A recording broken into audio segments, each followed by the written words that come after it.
Hello, my friends. Today, I'd like to start the update by discussing several statements from Trump regarding ending the war in Ukraine. He announced plans to lower oil prices to pressure Russia into ending the war. I will ask Saudi Arabia and OPEC to lower oil prices. If prices were reduced, the war between Russia and Ukraine would immediately end. Right now, the price is high enough to keep this war going. These comments give the impression that Trump already assumes Putin isn't willing to stop the war, which is why he's focusing on sanctions and adjusting oil prices. Interestingly, even after his statement, oil prices have already begun to fluctuate. For now, we're waiting to see how events unfold. Trump also mentioned that Ukraine is ready to make a deal, but of course, he didn't disclose any conditions. Well, you're going to have to ask Russia. Ukraine is ready to make a deal. Just so you understand, this is a war that should have never started. If I were president, it would never have started. This is a war that should have never, ever been started. And it wasn't started. It seems that Trump has lost his confidence he previously showed about ending the war. However, there was news yesterday suggesting that Putin might be willing to meet with Trump, but no details have been provided yet. Overall, friends, share your thoughts about this in the comments. Meanwhile, on the front lines, the situation remains extremely challenging as the Russians are rushing to seize more territory. Their primary focus is on Pokrovsk. According to a Russian expert, they aim to capture Ukraine's most developed industrial regions. Today, they continue shelling Pokrovsk and other frontline settlements. There are ongoing attacks near Kotlane, but no new offensives have been reported toward the village of Hryshine. There is a possibility that the Russians might gain fire control over the highway and then attempt to pivot east to advance directly on Pokrovsk. However, Russian plans remain unclear. For now, fighting continues near Zvirove with attempts to break through to the outskirts of Pokrovsk. They are assaulting Zelene, Lysivka, the village of Promень, Myrolюбівка, and Yelizavetivka. The area around the highway is particularly tense. The Russians destroyed a bridge, but so far they haven't been able to advance further, and over the past 24 hours, the front line has remained unchanged in the direction of Kurakhove. The Russians are continuing their push toward Andriivka.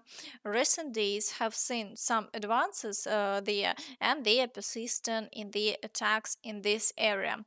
Simultaneously, they assault Ulakli and Constantinople from the south in an attempt to link the front line. Meanwhile, assaults on Dachna continue, but there have been no changes in that area. In the area of Velyka Novosilka, the situation has worsened following the capture of the village of Novy Komar. However, the Ukrainian Armed Forces haven't yet received orders to retreat from the city. Ukrainian soldiers report that the Russians have already taken part of the settlement. The southern part of the village has been cut off from the northern part. The Russians are now advancing toward the center of the settlement. At present, the Russians control most of the right bank. The remaining areas are being heavily shelled with Grad rockets, resulting in significant losses on our side. This has been documented by footage from Russian cameras. The southern part will soon be entirely under the Russian control. Those soldiers who cannot break out of the encirclement are being taken as prisoners as they head down the street toward Blagodatne. The village's fate is sealed. How many will survive is known only to the gods. Once again, another encirclement and another attempt to break free. It seems no one is surprised by this but whether the front line will stabilize remain a big question. After capturing Velyka Novosilka, they might start advancing further and faster, as only small villages and open fields stand between them and the Dnipropetrovsk region. In the Zaporizhia direction, the Russians are not conducting new offensives and the front line remains unchanged. In the Kherson direction, the situation remains unchanged. The Russians continue the attacks near the Antonivsky Bridge and the area around Zabich Island. However, no new successes have been reported and the front line remains stable. Now, moving on to the Turetsk direction.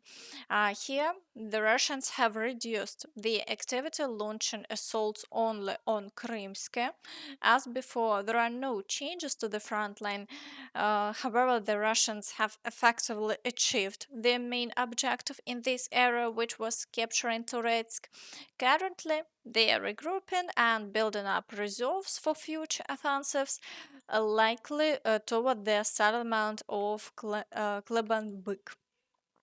In the Chasiv Yar direction, the Russians continue advancing within the city. As it stands, half of the city is reportedly under their control. They are now moving further toward Shevchenko and Yuzhny microdistricts. However, there have been no significant changes over the past day. The Ukrainian Armed Forces are holding the defense as much as they can. In the Siversk direction, there is currently no significant activity, with assaults observed only near Serebryanka. The front line remains unchanged and the situation is under control. In the Liman direction, the Russians are attempting to extend the front line from Ivanivka to Zelena Dolina. So far, they haven't achieved any success, and the Ukrainian armed forces continue to repel the attacks. Similarly, assaults on Yampolivka and Zarichne persist, but there have been no changes over the past day. In the Burova direction, battles are ongoing for Boguslavka, with breakthroughs from Lozova and assaults on Zeleний High, Першотравневе, and Novosargivka. While there are no changes yet, activity in this area remains high. However, further south, near the village of Makiyivka, the situation has stabilized for now and no new assaults have been reported. In the Kupiansk direction, following an unexpected Russian breakthrough to the village of Kutkivka, no new assaults have been recorded. The fighting continues for Petropavlivka, but the situation there remains unchanged. In the Kharkiv direction, the situation has also stabilized. The Russians are not conducting any new assaults, and in the Vovchansk area, the Russians have similarly gone quiet. No changes have been observed along the front line. In the Kursk direction, there are still no changes along the front line, and both the Russians and North Koreans have even reduced the number of offensive actions. According to the latest information, additional equipment from North Korea will be delivered to this area over the next 2 months. This could potentially lead to increased activity, but for now, the situation has stabilized and the front line remains unchanged. Meanwhile, Syrsky stated that there might be new operations similar to the one in the Kursk region. We conducted a successful counter-offensive, an offensive operation in the Kursk direction, which significantly motivated our personnel and uplifted the morale not only of our troops but also of society. It gave us hope that this offensive will not be the last. However, the prospects for ending the war remain very unclear. On one hand, there is widespread expression of readiness for negotiations, yet, due to the lack of concrete steps from Trump, the situation remains stagnant. As a result, both sides continue to amass reserves and plan their next moves for the upcoming month. Today, Many media outlets are reporting that Trump has once again expressed a desire to meet with Putin. Here is his latest statement.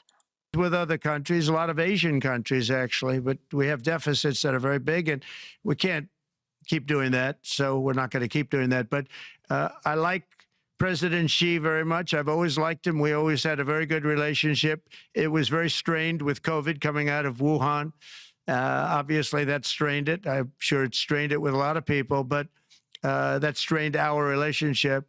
But we always had a great relationship, I would say, and we look forward to doing very well with China and getting along with China.